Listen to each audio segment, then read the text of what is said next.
I don't really think that multitasking really works. You think it's multitasking because his mind is jumping back and forth. The Mano keeps switching.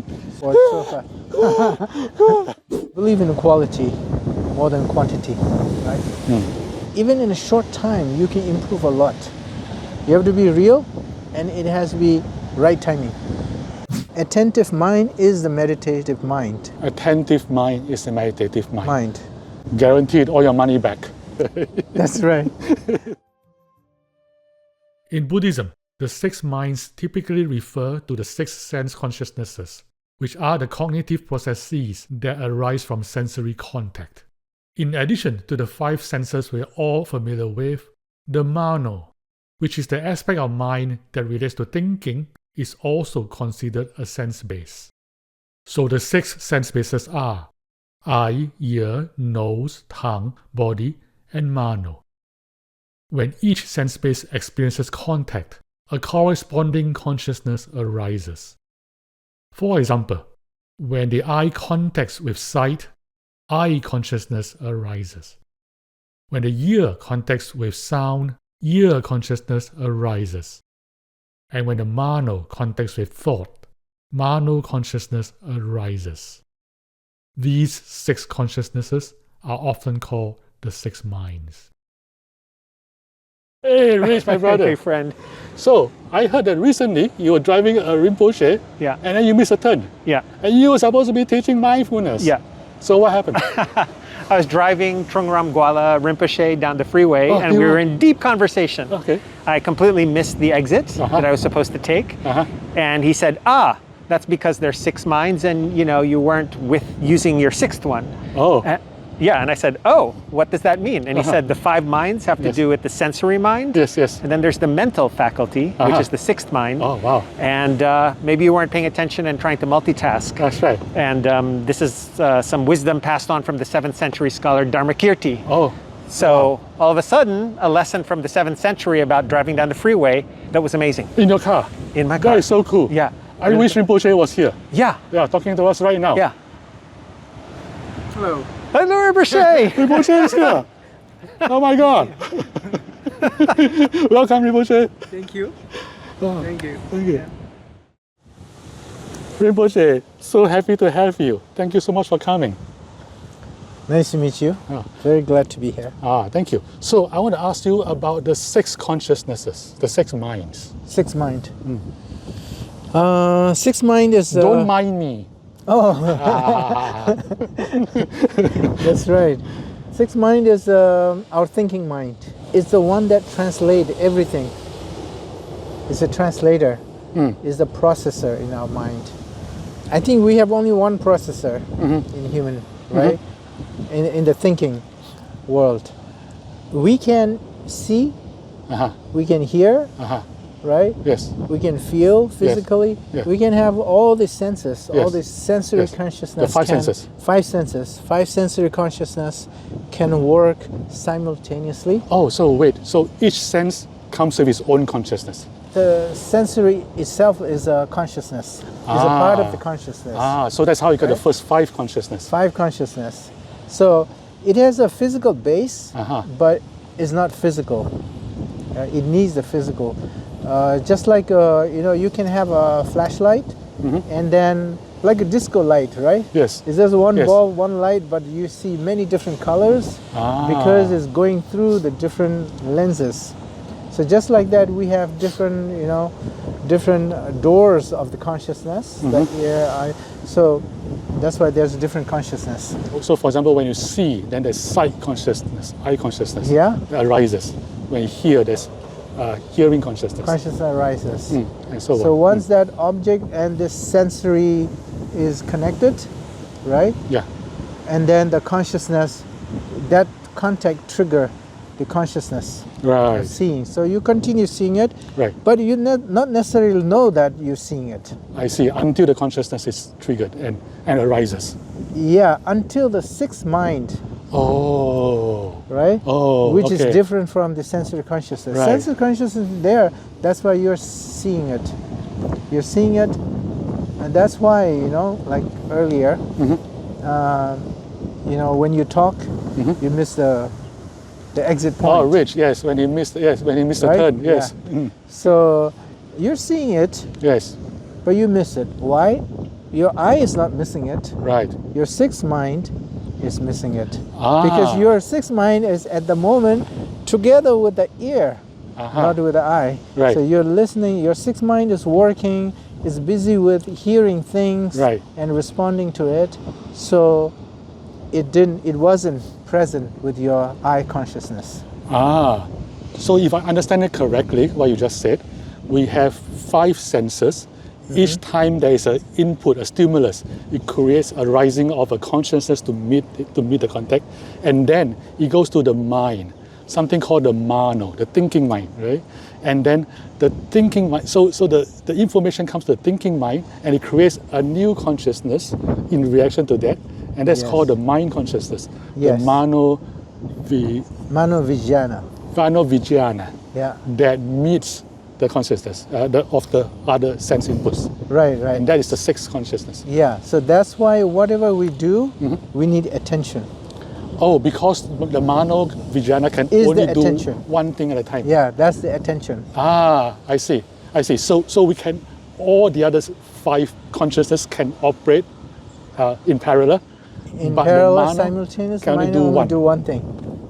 Yeah, so that's why I don't really think that multitasking really works. You think it's multitasking because his mind is jumping back and forth.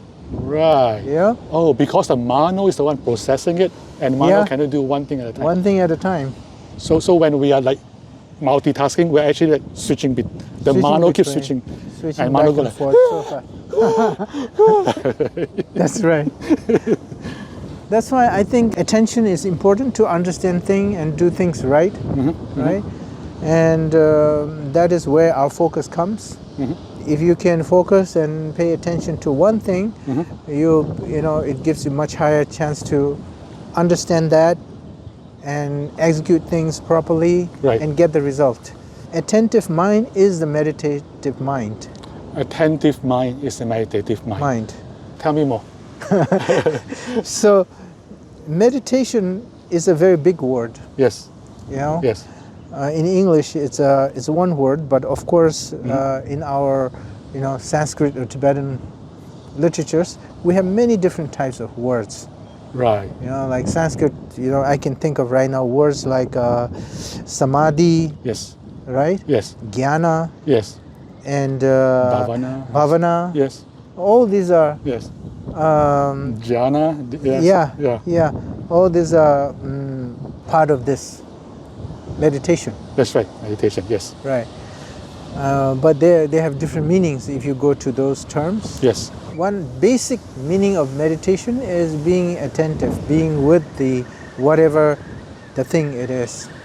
Yeah, it could be external thing or internal. So when you are with it, you are paying attention to it. Your mind is not distracted. Right. You're fully with that. That is being with it. So is it like turning the Mano-vijñāna to the maximum? Is it like that? So, Mano-vijñāna, or the 6th mind, again, this can go in details. So, Mano-vijñāna is a mental consciousness, the nature of itself. Not only that, all kind of consciousness, including self-awareness, including the sensory consciousness. All this consciousness are in nature, they are aware. Nobody has to do anything. They are by nature aware. So it's called, that's why in nature, all consciousness are self-awareness. Right. Okay? Yeah. Self-awareness. Yeah. So in the case of self-awareness, they all are equal.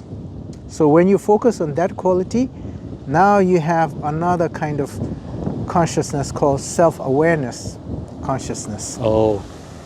And then when these duality, right, which the 6th mind is creating right now, because of part of the 6th mind known as the 7th mind, or the Kleśa, mind based on the Kleśa, the Kleśa. ego, Yes, right? Kleśa. Because of that, there's a separation of, we always make the separation of who I am and the rest. Right. So this is a Kleśa-vijñāna. Yeah, Kleśa-vijñāna. Vijñāna. Because of that, there's a self and others, there's a separation, Right. right? When this separation is removed, then there's so-called yogic consciousness, the yogic awareness. Yes. Because yogic here means one that unites. There's no separation. Ah, oneness. Yeah. Yes, oneness. the word oneness. Yes. Right? Yes. Not necessarily oneness as a separate one, Yes. but as a lack of two. Yes. Non-dual. You know? Yes. Non-dual. Not as a separate one entity, but as a free of, beyond Fascinating. duality. Right. So therefore, is it fair to say, Rinpoche, that the Kleśa-vijñāna is the source of all our suffering? Yes, yes. Right. Yeah, there's the immediate sources of sufferings, you know, various sufferings, immediate sources. But these immediate sources goes to the root, which is the seventh mind, you know, Kleśa. Right, Kleśa, yes.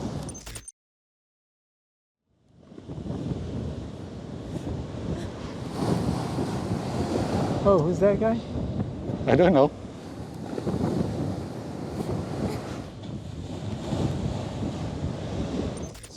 Fascinating. So when Kleśa mind creates mind, if I understand correctly, creates suffering in two ways.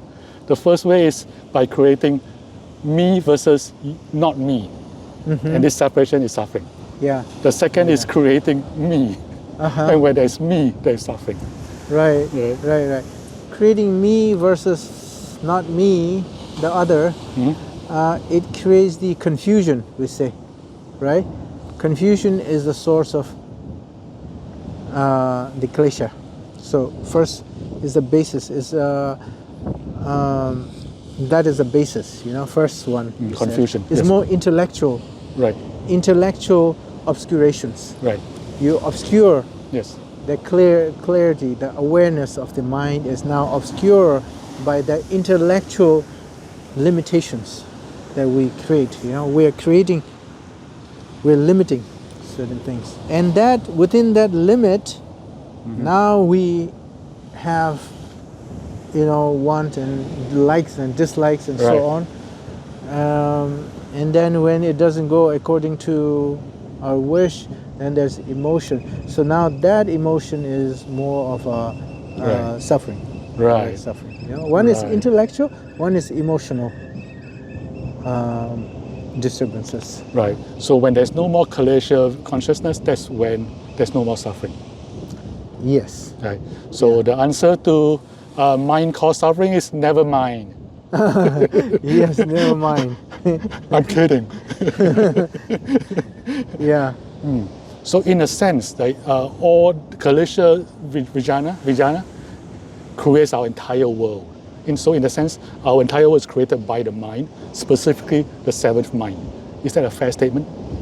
Yes. Is the seven mind is like the seat, right? Behind the curtain Right. is the seven mind. Right. Behind the curtain. Behind the curtain. So it's Right. like the guy, the wizard behind the curtain. Yeah. But in front of curtain is that duality and wanting and not wanting. I see. Yeah. Yes, yes. So that is the more like immediate the craving. source. Yes. Yeah. Fascinating. That's how the relationship between craving and ignorance. One is in front of the curtain, Right. one One is is behind the curtain. and they both are actually the same thing causing suffering. Right. Oh, Right. that is so cool. So Yeah. therefore, that's how, if I understand you correctly, that's how by taming the seventh mind, the other six minds can be operating without suffering. Right. Yeah.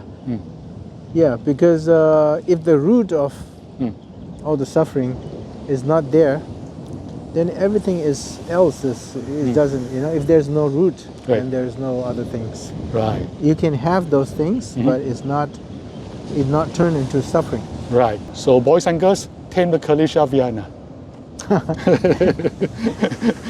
Yeah. Speaking of lack of suffering, I heard about your teaching I think you call the 3 moments. Oh, yes? Yes. Can you teach us about the 3 moments? Sure. This is my most precious one. Precious teaching, I think. For me, it is. Based on my own experience and based on people who practice it. Some of the students who did that, they told me. The couples, who had lots of fights and not so happy, also told me how it works. Okay, that is the ultimate test. Yeah, the wives and sometimes in some cases the husbands came back to me and thanked me. Their life are much better now. Yay. I'm really happy to hear those things. That's why I'm very happy to share these things. I think the reason why it works, I think all Dharma works actually. Yes. But we are in a different world right now compared to thousands of years ago. So we are in a modern world. We have a different lifestyle. We are not farmers, spending time that way. We are engaged with technology, and we have time pressure, and things like that. This third moment meditation is focused. The reason why it, I think, works specially is because the brevity. It takes very short time. Right. That is the strength, number one. Yes. Number two is not only the brevity, but the timing that we practice. For example, when you're hungry, when you're thirsty, yes, a few drops of water are very quenching. That's right? true. Very That's helpful. True. Yes. But when you are completely hydrated, you just had food and drinks, the few drops of water is nothing. That's right? true. Yes. Maybe you don't even want it. That's true. So when you don't have problem, the practice is a intellectual luxury, is a knowledge, is great. But when you have problem, that's when you really need it, right? So the timing, so real time practice is so important. The third moment is like this. First is that when your sensory doors, like when your eye, when your ear, these things connect with the sound and vision, that's contact is the first moment. Contact is the first one, like this. Yeah, like that. Yeah, Okay. yeah. That's now I'm contacting to your your touch, right? Yes. Yes. Yeah. So this is touch sensory you have. Yes. I'm saying it, you're hearing it. Yes. I'm here, so you're seeing me. Yes. So your eye consciousness, ear consciousness, all this is now contacting, Yes. right? If you burn an incense now, you will smell it, so your nose consciousness also connected with that. Yes. So things like that. If you eat something, you'll Taste. taste it. Correct. right? Yes. So that contact is the first one. So in this case, I want to use the sound. Okay. Somebody says something to you. Yes. Right. Yes. So you'll immediately hear it. There's no Correct. delay actually. The moment he said, you hear it. Yep. But you don't know yet. That moment, that slight moment you don't know what is that. Okay. A moment later, that's why it's second moment. A moment later, your sixth mind started to, oh, what? Oh, that means this. Oh, that means that. If you know the language, okay? So you have no language. So you know language. So now you understand, oh, he's saying this and that. Right. Now you understood. And as a reaction, as a translation of that thing, you'll start to say it's good or bad. Right. Now you will start to say, oh, this person is trying to harm me, trying to embarrass me, trying to do something bad. I didn't like this. So now, this is a few moments later, so now the third moment comes up. And that's where your emotion comes. So that beginning of the emotion is where you have to have the third moment practice. Beginning of emotion. Okay. Beginning of the emotion. Okay. Right? Okay. So what do I do? Tell me. Yeah. The more you wait, the more difficult it is. Okay. So you have to immediately do it. So Okay. that's why it's third moment meditation. Okay, so don't wait. Don't wait. So emotion is like, you feel here. Right, correct. Almost like you're pumping up a balloon in your body. Mm-hmm. You feel even the chest is restricted, the body and the face, everything is like hardened, become solid. Hardened, right? but I'm always hardened. Yeah, and then you feel like Oh. so much energy there. Yeah, different hardened. Yeah. So now what you need to do practice is you look into the energy itself. Look into the energy. Looking into that energy, Right, no logic, no reasoning. You don't need any of those. They're useless. right. Okay. So who did what? Why I did? You don't need any of this. In this case, you don't need to think about compassion even. Which is a great thing. But for this practice, you don't need it. All you need is you look into that energy, The sensation. sensation, not physical sensation. That things that you have overwhelming everything else with you right now, right? So not around it, you look inside. Inside. Yeah. So if there's a balloon in your body, imagine Yeah. you're not looking around. It's not awareness of that. There is not awareness of that I'm angry. That's not good enough. Right. Okay. That is not Unless awareness. it's a hawk, right? Yeah. Then it's, yeah. It's not the awareness Yeah, of kidding. seeing that there's a balloon. Right, Okay, Yes. which has a color and shape. right. It has to look inside the balloon, Which is air. which is air, which is empty. So all the anger is there's no substance to it. So anger, when you look into it, right, you will experience that there's spacious space. And this will neutralize your negative emotions by reaching that already existing your own joy. You don't have to create a joy. Right. You just focus on this, you will feel that joy. And that joy, after some time, okay, if your mind is distracted by something else, do that again. Doing this takes about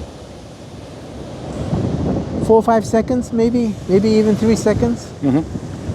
And then repeat that again, maybe 3 times. Right. You probably will be enter. If you cannot enter there, you repeat again. Right.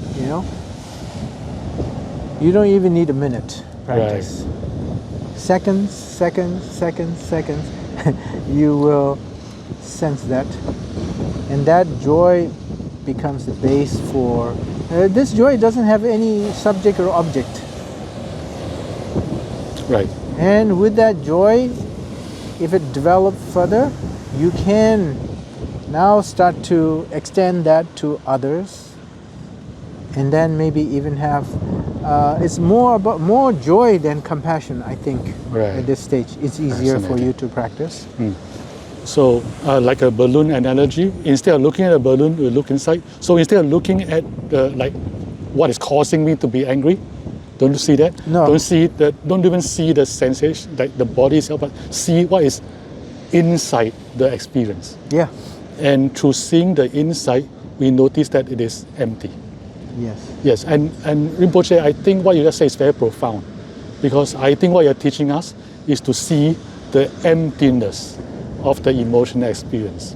And to seeing the emptiness that you see through subject-object duality, and we touch the natural mind, and the natural mind is a mind of joy. Yes. So it's very, very profound, Yeah. even though it made it so simple for us. Yes, you understood I did just it. correctly. That's great. Yeah. Oh. Just- Because joy, you don't have to create. Don't think you have to create the joy. Right. Because if you just watch, and if you cannot watch it, try again, because it takes only a few seconds, Okay. right? Yes. Yeah. Yes, and then when everything is all right now, if you try to, you can do, but the better time is when you have problem. When you're angry, Right. when you're about to, say something really bad, Right. you know, Yes. Or when you are flying on an airplane and it drops a little bit, yes, right? yeah. That's When you say a little bit, you mean a lot. a lot. Okay. So that's a really good time, Yeah. right? Yeah. Instead of just being very afraid, Yeah. you cannot do anything else, right? So it's like, holy shit, holy, and Yeah. then, yeah. It's a holy shit meditation. I'll probably edit this out. Yeah, because practice has to be real. Right. So that time when you're flying and doing, you're really afraid. Right. You're not imagining you are afraid. Right. You're not imagining you're angry. Right. It has to be real anger, real fear, and then you'll have real practice and real result. Right. I think a lot of Tibetan masters says this, that it's in the middle of suffering where you can find nirvana, and this is what you're talking about. Yeah. Because that's where the real juice of the practice is. Right, right. Oh, this is awesome. We all have here and there, we have difficulties, problems, right? And then when we have those difficulties and problems, we often tend to make more mistakes. But those difficulties are also time to, if we want to practice, it's the best time to improve ourselves. So I think the practice doesn't have to be difficult. Right. It doesn't, the quality is important, not the quantity. That's, I always say, I believe in the quality more than quantity, right? Even in a short time, you can improve a lot. If you do it right, if you catch the timing. You have to be real, and it has to be right timing, which is when you have problem, is the time. And that time, when you have problem, you're also weak. So you cannot use too much logic, too much reasoning. You don't have energy to think. All this needs energy. So you need something simple, fast, and that takes time, little time, but gives great result. And that is the third moment meditation. So if you try it, you will definitely get result. It's sooner or later. And most of the time, it doesn't take much time. Guaranteed all your money back. Right. He gives your money back. That's right. Thank you, Rinpoche. You're welcome. Friends, the Trungram Gyalwa Rinpoche. Thank you.